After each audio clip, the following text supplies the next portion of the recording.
Hello everyone.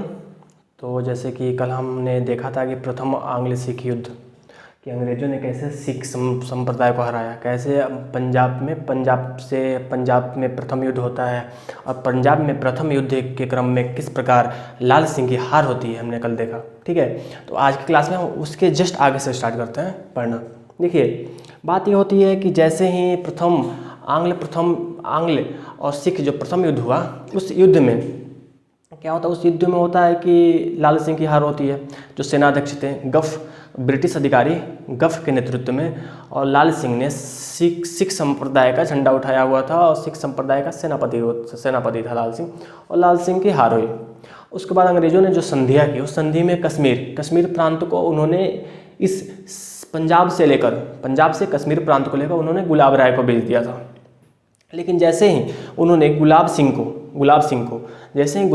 उन्होंने कश्मीर प्रांत को बेचा, गुलाब सिंह को बेचा, या लाल सिंह से बर्दाश्त नहीं हुआ। जो पंजाब के सेनाध्यक्ष थे लाल सिंह, उनसे बर्दाश्त नहीं हुआ। हारने के बावजूद भी उनसे बर्दाश्त नहीं हुआ कि कश्मीर हमसे छीन कर दूसरों को दे दिया गया। उसने फिर विद्रोह किया।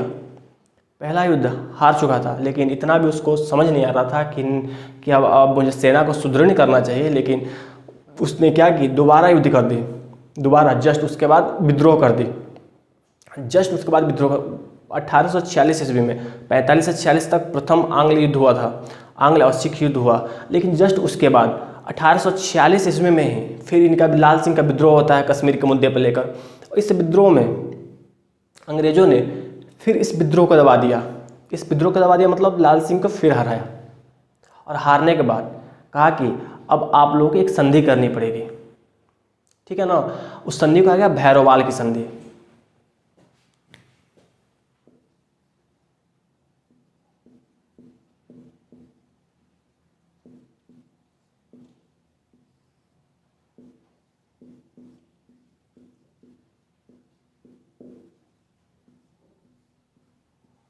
भैरोवाल की संधि, देखिए इस संधि किस बीच होती है?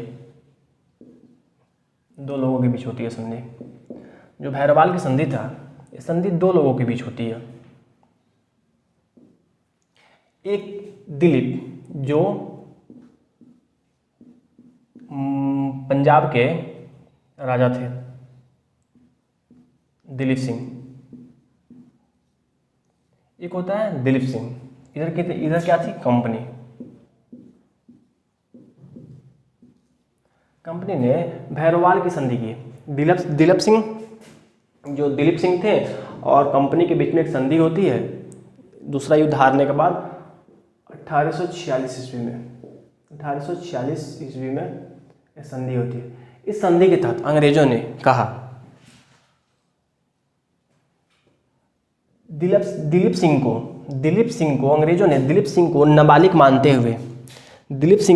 मानते हुए इनसे प्रशासन के अधिकार छीन लिया। अंग्रेजों ने कहा कि दिलीप सिंह अभी नाबालिग है और इनसे इस राज्य के प्रशासन संभाला नहीं जा रहा है, कोई ना कोई विद्रोह होता हम लोगों के खिलाफ कोई ना कोई विद्रोह हो जा रहा है। इसी कारण से उन्होंने कहा कि दिलीप सिंह से अधिकार छीन ली, प्रशासन का अधिकार छीन ली, और क्या की कि यहाँ पे 8 सरदारों में इस प्रशासन का अधिकार को बांट दी। 8 सरदारों में प्रशासन के अधिकार को बांट दी।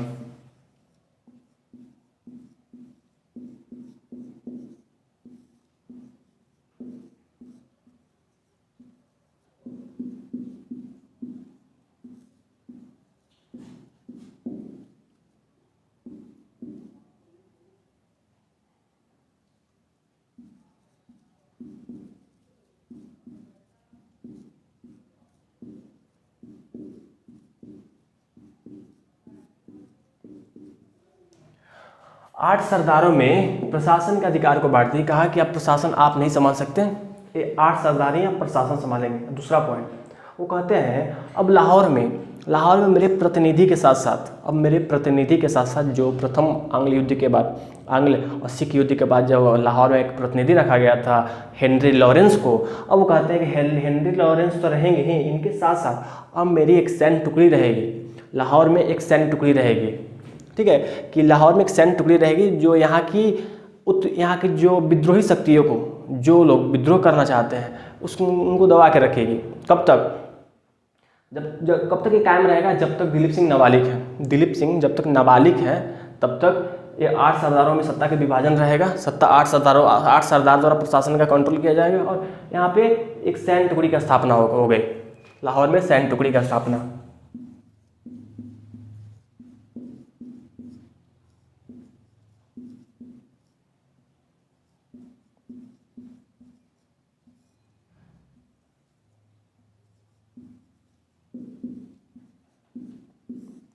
देखिए लाहौर में सैन्य टुकड़ी का स्थापना हो गई। दूसरा मनसूबा उन लोगों का पूरा हो गया। देखिए कैसे कैसे एक एक स्टेप के बाद कैसे उन्होंने पंजाब को अपने अधिकार में लाने का प्रयास करते हैं।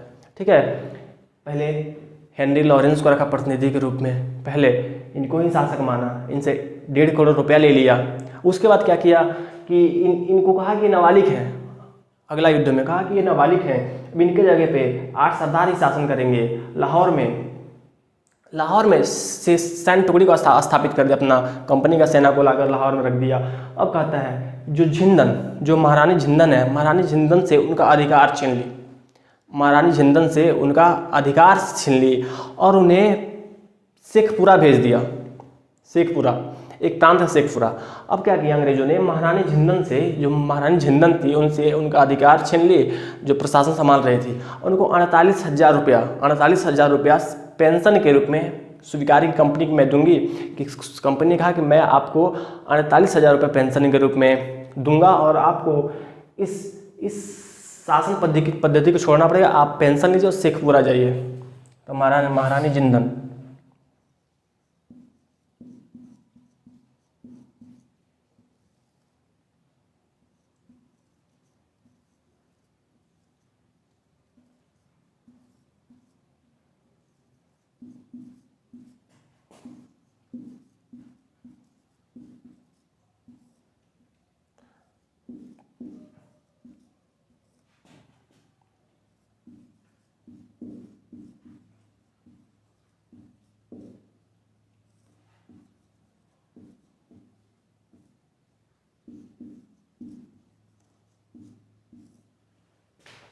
महारानी जिंदन को पेंशन देकर शेखपुरा भेज दिया। आपको साल में 48,000 रुपये मिलेंगे। कितना पेंशन का राशि कितना दी?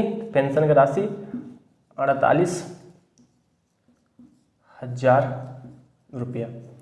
कहा कि आपको 48,000 रुपये मिलेंगे, आपको 48,000 रुपये मिलेंगे और आपको शेखपुरा रहना। अब सत्ता यहाँ से देखिए किस प्रकार इनकी सत्ता की समाप्ति होती है यहाँ से।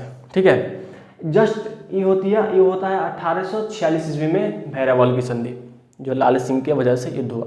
अब इनको समझ में आ गया, अब लाल सिंह को समझ में आ गया, पूरे पंजाब प्रशासन को समझ में आ गया, इन सरदारों को समझ में आ गया, अगर हमको अंग्रेजों को भगाना है, अगर अंग्रेजों को यहाँ से हटाना है तो हमें अपनी सैन्य टुकड़ी को वैसे ही मजबूत करना पड़ेगा जिस प्रकार राजा रणजीत सिंह ने करके रखी थी।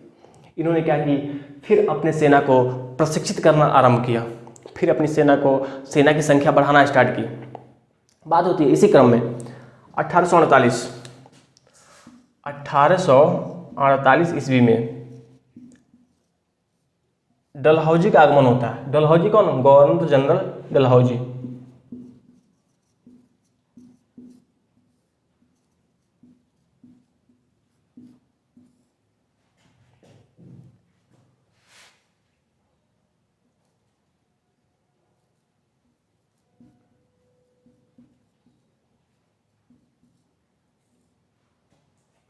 गवर्नर जनरल देखिए डलहौजी आता है 1848 में।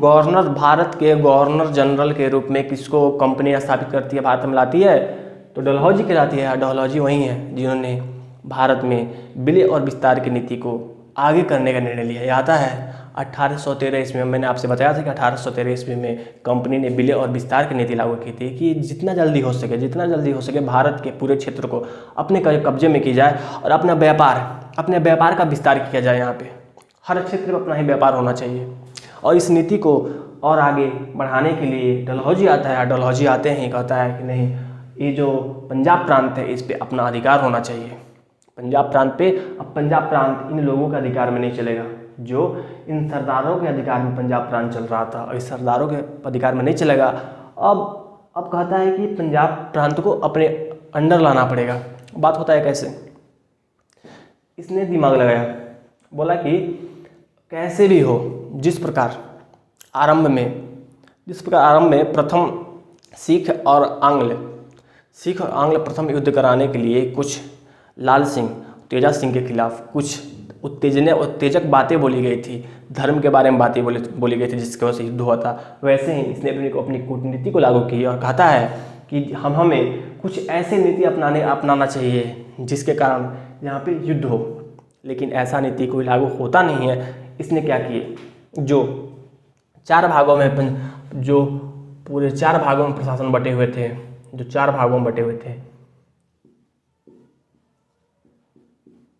पेशावर, कश्मीर,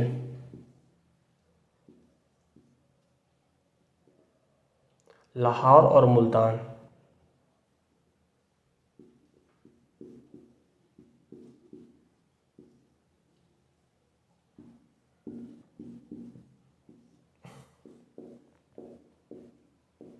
जो पंजाब राज्य 4 भागों में बटा हुआ था, वहाँ प्रशासन का केंद्र 4 भाग थे। एक पेशावर था, एक कश्मीर था, जो कश्मीर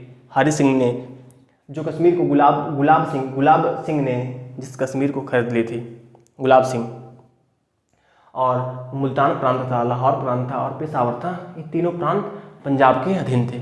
लेकिन जैसे ही डलहौजी आता है गवर्नर जनरल के रूप में आता है, कहता है कि मुझे कुछ करनी पड़ेगी। इन्होंने मुल्तान के गवर्नर, देखिए ये सरदार थे, इनके अंडर शासन चल रही थी, इसने हर प्रांत में एक अपना गवर्नर रखा हुआ था। गवर्नर मतलब वहाँ का राज्यपाल मानिए, वहाँ का शासन करने वाला मानिए। उस टाइम एक अधिकारी को नियुक्त किया गया था प्रांत में कि आपको प्रशासन संभालना है, यहाँ की प्रशासन आपको संभालना है, और संपूर्ण प्रशासन का अधिकार वहाँ था। इन 8 सरदारों में नियुक्त था, जो महारानी जिंदन से छीन लिया गया था।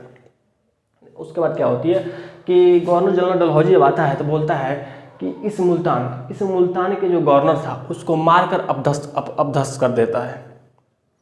उसको जाता है सीधे, डलहौजी इस पे आक्रमण करता है, मुल्तान पे आक्रमण करता है और इस प्रांत में जो गवर्नर था उसको मार के अपदस्थ कर देता है, जिसके कारण यहाँ की जनता काफ़ी आक्रोशित होती है, काफ़ी दुखी होती है। और आक्रोश के कारण उनके अंदर जो इनकी आक्रामकता को देखते हुए, इनकी नीतियों को देखते हुए इन प्रांतों ने सबने कहा अब तो एक और युद्ध बनती है, क्योंकि हमारे राज्य पे, हमारे प्रशासनिक अधिकारी पे हमला हुआ है, हमारे राज्य पे हमला हुआ है। इस प्रकार द्वितीय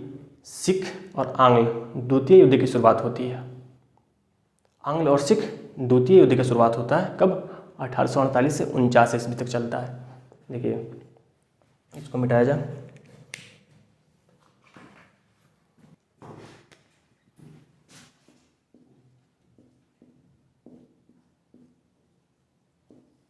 द्वितीय आंग्ल सिख युद्ध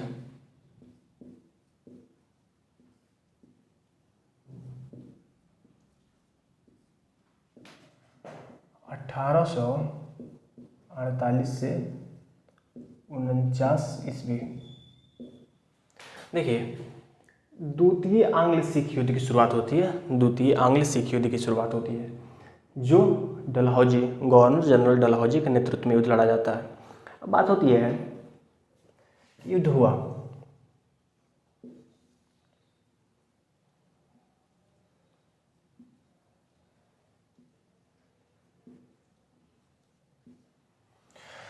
इस युद्ध में फिर पंजाब की हार होती है। पंजाब प्रांत की हार होती है। और बात होता है, एक तरफ था कंपनी और दूसरा तरफ था पंजाब। इन दोनों के बीच युद्ध होता है। इस युद्ध में पंजाब की हार होती है, पंजाब की।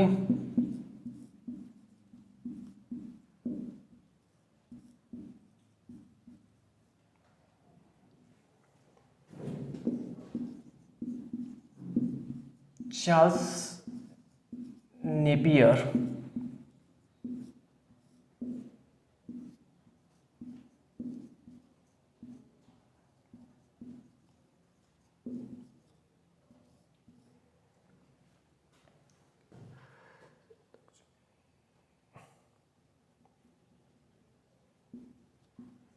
देखिए, जो सेना अध्यक्ष हैं वो चार्ल्स चार्ल्स नेपियर है। जो कंपनी की सेना अध्यक्ष थे उनका नाम था चार्ल्स नेपियर। आज जो पंजाब का सेना अध्यक्ष थे उनका नाम था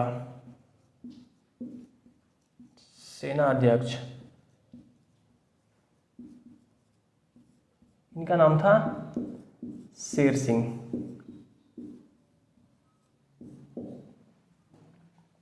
शेर सिंह। देखिए, इस युद्ध को इतिहास में तोपों के युद्ध के नाम से जाना जाता है। किस नाम से?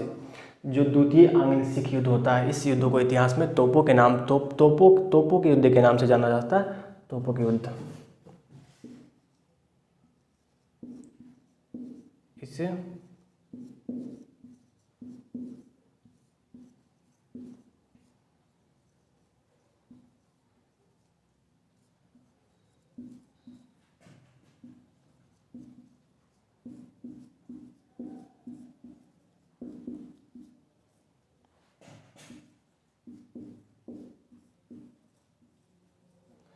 इसे तोपों के युद्ध के नाम से जाना जाता है। देखिए, अब इस युद्ध का परिणाम क्या होता है? अब देखना है इस युद्ध के परिणाम। अब परिणाम तो आप लोग समझ गए होंगे, क्योंकि डलहौजी की मंसूबा क्लियर था कि मुझे पंजाब प्रांत को विलय करना है। अब पंजाब प्रांत की विलय हो ही जाती है।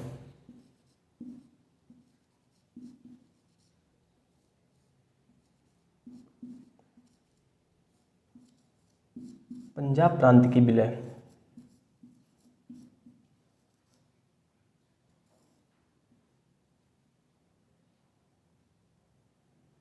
देखिए, पंजाब प्रांत की विलय हो जाता है, जिसे डलहौजी की जो नीति थी उस नीति के तहत इस पंजाब प्रांत को कंपनी अपने साम्राज्य का जो विस्तार कर रहा था, उस साम्राज्य के विस्तार के अंतर्गत पंजाब प्रांत को अपने अधीन करता है। अब कहता है कि यहाँ पे न सरदारों की शासन होगा, न दिलीप सिंह की शासन होगी, और न महारानी झिंदन की शासन होगी। अब किसके शासन होगा? अब यहाँ पे कंपनी का शासन होगा, प्रत्यक्ष रूप से कंपनी का शासन होगा। बात होता है इन लोगों का क्या? तो इन लोगों को महारानी झिंदन और उनके जो पुत्र थे, जिनका नाम दिलीप सिंह, राजा जो दिलीप सिंह थे जो शासन कर रहे थे, इनको इंग्लैंड भेज दिया जाता है कि आप लोग जाइए इंग्लैंड में रहिए और आप लोगों को पेंशन दिया जाएगा। ठीक है।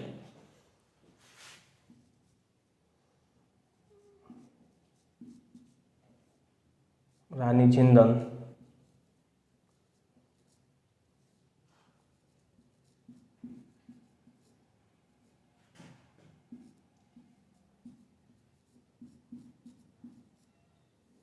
और दिलीप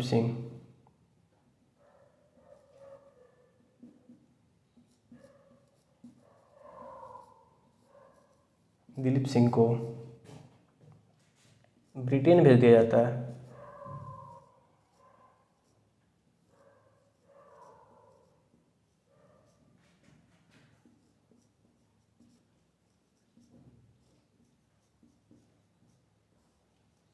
देखिए, जो रानी थी रानी झिंदन। देखिए, रानी झिंदन और दिलीप सिंह को ब्रिटेन भेज दिया जाता है कि आप लोग जाइए ब्रिटेन रहिए और आपको इनको 48,000 रुपये की 48,000 रुपया सलीना 48,000 रुपया सलीना का जो इनको पेंशन मिल रहा था, क्योंकि इनको शेखपुरा भेजा गया था सबसे पहले। और इनको दिलीप सिंह को, क्योंकि राजा थे, इनको 5 लाख रुपया सलीना। अंग्रेजों ने, कंपनी ने बोला कि आपको दिलीप सिंह को पूरे 5 लाख रुपये मैं साल में दूंगा, 5 लाख। और रानी झिंदन को 48,000 रुपये साल में देने का वादा करके इन लोगों को भेज दिया। कहाँ? ब्रिटेन। आप लोग ब्रिटेन जाइए। देखिए कितने होशियार थे इस अंग्रेज, कितने होशियार थे। उनका राज्य हड़प लिया, राज्य ले लिया और मात्र 5 लाख रुपया, इनको 48,000 रुपया देकर इनको भेज दिया कि आप लोग जाइए। अब आप पेंशन के तौर पे आप लोगों को मिलेगा और आप लोग कहाँ रहेंगे? आप लोग इंग्लैंड रहेंगे। अब यहाँ नहीं रहेंगे, यहाँ पे शासन अब मेरी होगी, कंपनी की शासन होगी। ठीक है। तो हम लोगों ने देखा कि किस प्रकार अंग्रेज़ों ने क्या कि ये पंजाब प्रांत में अपना सैन्य सत्ता स्थापित की। डलहौजी की नीति के तहत पंजाब प्रांत को विलय कर लिया गया। किसमें? तो कंपनी के जो साम्राज्यवादी विस्तार था, कंपनी की जो सत्ता थी, उस कंपनी के साम्राज्यवादी विस्तार का एक पार्ट के रूप में पंजाब को मिला लिया गया। यहाँ पे अंग्रेज़ों का शासन हो गया। ठीक है, तो देख लिए हम लोग किस प्रकार किस प्रकार कंपनी ने बंगाल जीता, किस प्रकार कंपनी बंगाल के बाद मैसूर पर अपनी सत्ता स्थापित की, किस प्रकार मैसूर के बाद मराठा साम्राज्य को हराया और मराठाओं के बाद इनकी नंबर था पंजाब पे अपना आधिपत्य स्थापित करते हैं। अब इनके बाद एक और प्रांत बचता था जिसका नाम था अवध। देखिए अवध प्रांत, अभी आप लोग देख रहे हैं। अब हमको देखना है अवध प्रांत में किस प्रकार अंग्रेजों ने अपनी सत्ता को स्थापित किया अवध प्रांत में। ठीक है, हम लोग देखते हैं अब अवध प्रांत।